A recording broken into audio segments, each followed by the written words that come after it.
All right, so on the 2003 Boxster today, um, my list of things that I need to get done is put spark plugs back in, put the oil filter and oil back in.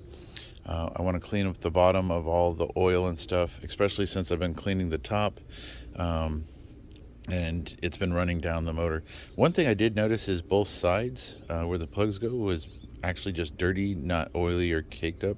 So that's a good thing. I don't know where the valve cover leaks at normally. I don't know if I have one, but I need to look and see where the normal leak would arrive at. But this little book here has been pretty cool. I saw somebody else covering it. I bought a copy. But yeah, the spark plug information says it takes about 2 hours. Honestly, 45 minutes to an hour, really, if I had all the parts. I stopped working on it yesterday because I didn't really have the coils and I needed to order them. Um, but yes, so it really wasn't as bad. The biggest thing is just getting this damn car up in the air to get the wheels off so you can change the spark plugs. All right, so let me get on to the plugs. They're supposed to be torqued to about 22 pounds. I usually do about 20, but I do not have a torque wrench that can get up inside there. This is a very tight fit for me, for all my equipment. So I'm just going to do it like I always do, just nice and snug, and call it a day. All right, so how I'm going to put this back in, I'm going to slip this rubber hose over the end of the spark plug like that, and then I'm going to feed it into there, and then I can just turn it in, and I don't take any risk of damaging the threads. And actually I took it out the same way. Once I got it broke loose, I just stuck the tube in and then spun it out by hand, and they all came out real easy. So the threads were at least nice and clean. No garbage was down inside there, so that's pretty good. So now that I have this, I'm gonna go ahead and get it set in there and get that up. And then one of the other things I still need to do is pull the drip pans out of there and mop up any that we had spillage. All right, so basically all you have to do is spin it in.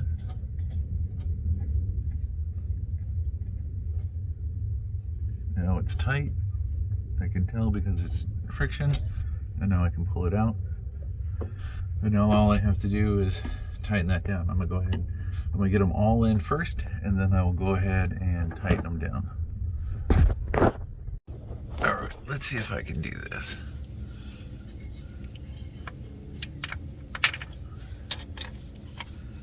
And usually what I do is I spin it backwards just a little bit while applying force into the motor. And if you do that, you'll feel the edge of the thing catch, and it's in.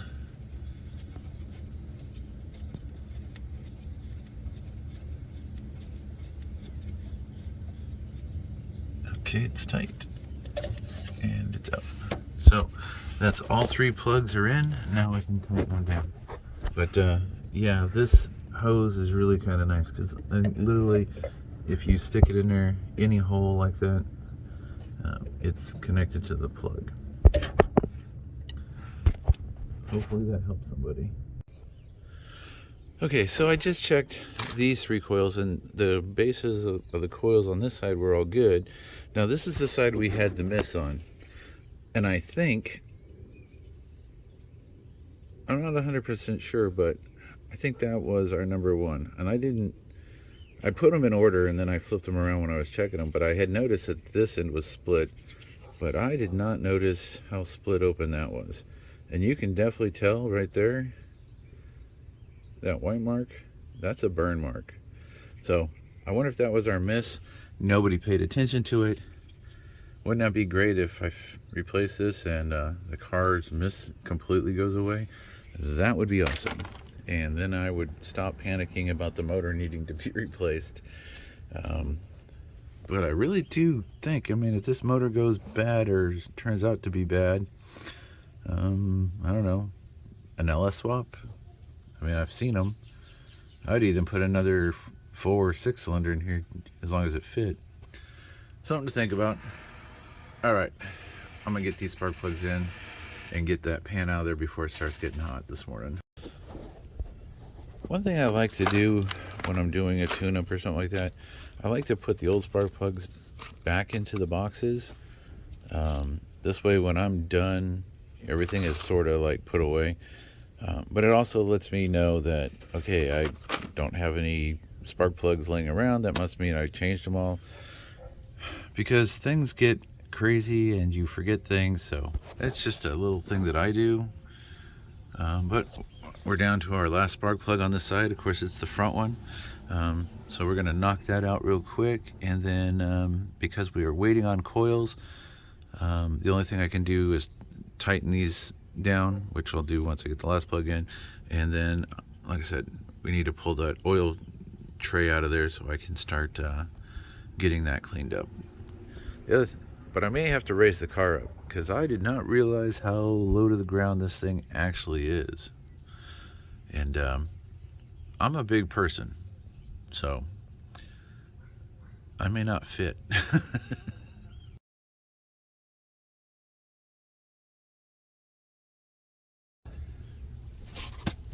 All right, so next thing I'm gonna do is I'm gonna put some oil inside the filter, enough that it's probably 3/4 full.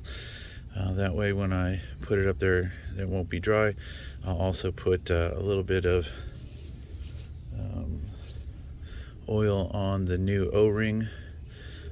So this Canon filter came with a new O-ring in the filter, so I'm gonna do that real quick, and then I have some brand new oil to put in the car, and then I'll put that back in. So I've already wiped down the threaded area on the inside of the motor. This and the drain plug is back in. Okay, so the filter and the housing is back in. Now I did notice on the filter housing, definitely looks like somebody put some channel locks or something on it. It's kind of marred up, so I'm going to go ahead and order another one. That way the next time I do the oil change, I'll just replace it. I wiped down the bottom of the pan and got some of that oil and stuff, and I'm working my way forward, getting all that cleaned up a little bit. All right, so that's what I'm doing next. When your neighbor is pulling a trailer down the street with a riding lawnmower, you might live in a redneck area.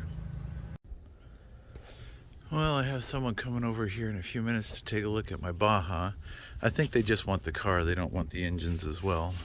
So we'll have to see. Haven't really decided if I want to sell it as parts yet or not, but yeah, who knows. All right, so I've got a couple of quarts of oil into this. I'm going to check it. I'm still on jack stands, but I want to get fairly close to full, just so that when I do go to move the car, I know how much oil we have. So let's look here. It's searching. So it says that it is very low on oil. All right, so apparently 3 quarts is very low. All right, time to keep adding.